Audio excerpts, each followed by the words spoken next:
So hello everyone, welcome back to my channel. আবার একটা নতুন ব্লাউজের হাতের ডিজাইন নিয়ে চলে এসেছি। তো বেশি কথা না বলে চলো শুরু করা যাক। তো এই ডিজাইনটা করার জন্য আমার 4টে ছোট ছোট দড়ি লাগবে। তো প্রথমে আমি দড়িটাকে সেলাই করে নিচ্ছি। এই দড়ির সেলাইটা তোমরা খুব সরু করার চেষ্টা করবে, সরু করলে দেখতে খুব ভালো লাগে, কারণ হাতে দেবো তো তাই সরুটাই ভালো লাগবে। তো তোমরা যতটা পারবে ততটা সরু করার চেষ্টা করবে।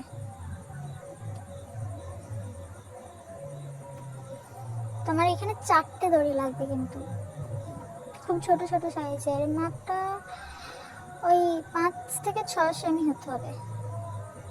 তো আমি মাপ করে কেটে নিচ্ছি। তো আমি মাপটা যেন সব কটারই সমান সমান থাকে। তো মাপ করে কেটে নিয়েছি 4টে, কারণ আমার দুটো হাতে দুটো দুটো করে লাগবে, তাই 4টে। তো ব্লাউজের হাতে সেলাইটা দেখে নাও। তো যেমনভাবে ব্লাউজে সেলাই করি আমরা, সেরকমভাবেই প্রথমটা শুরু করব। তো এই সেলাইটাকে আমরা খুব ধীরে ধীরে করার চেষ্টা করবে, কারণ হাতে ডিজাইন আছে তো তাই আমার মনে হয় একটু ধীরে ধীরে করলে ভালো হয়।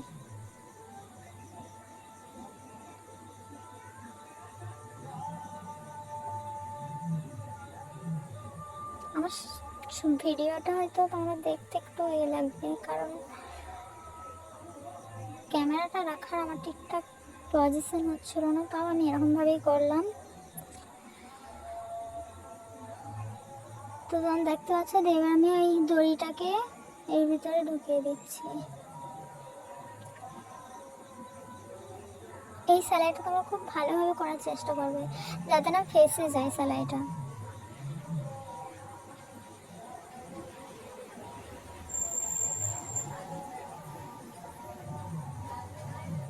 আমরা খুব ধীরে ধীরে কিন্তু সেলাই করছি, যাতে না ফেসে যায় আমার সেলাইটা।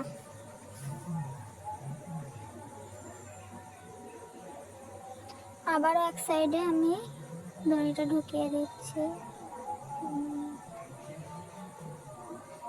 তো তোমরা চাইলে হাতের এই ধারটায় পাইপিংও দিতে পারো, কিন্তু আমাকে যেহেতু এটা কাস্টমাইজ ব্লাউজ, পাইপিং দেওয়ার কথা কিছু বলেনি, তাই আমি দিলাম না।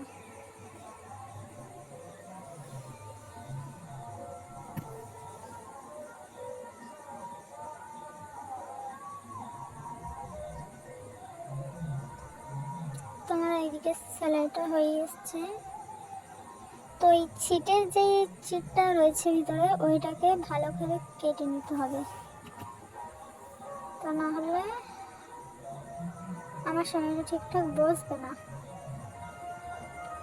তোমার এখানটা একটুখানি ছিটটা সরে গিয়েছিল, তাই আমি আবারও সেলাই দিয়ে দিচ্ছি ওইখানটা। তোমরা খুব ভালো করে দেখে করার চেষ্টা করবে, যাতে না সেলাই ফেঁসে যায়। তো এবার কাঁচি করে আমি এই ছিটটাকে কেটে নিচ্ছি।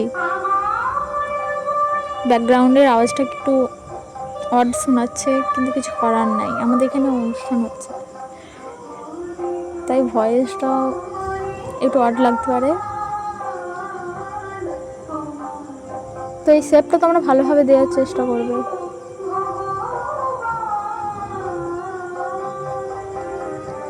দেখো, এরকম খাঁজ খাঁজ করে দিলে কি হয়, আমাদের ব্লাউজের পিঠের ডিজাইনগুলো বা হাতের ডিজাইন যেখানেই বলো খুব ভালোভাবে বসে যায়।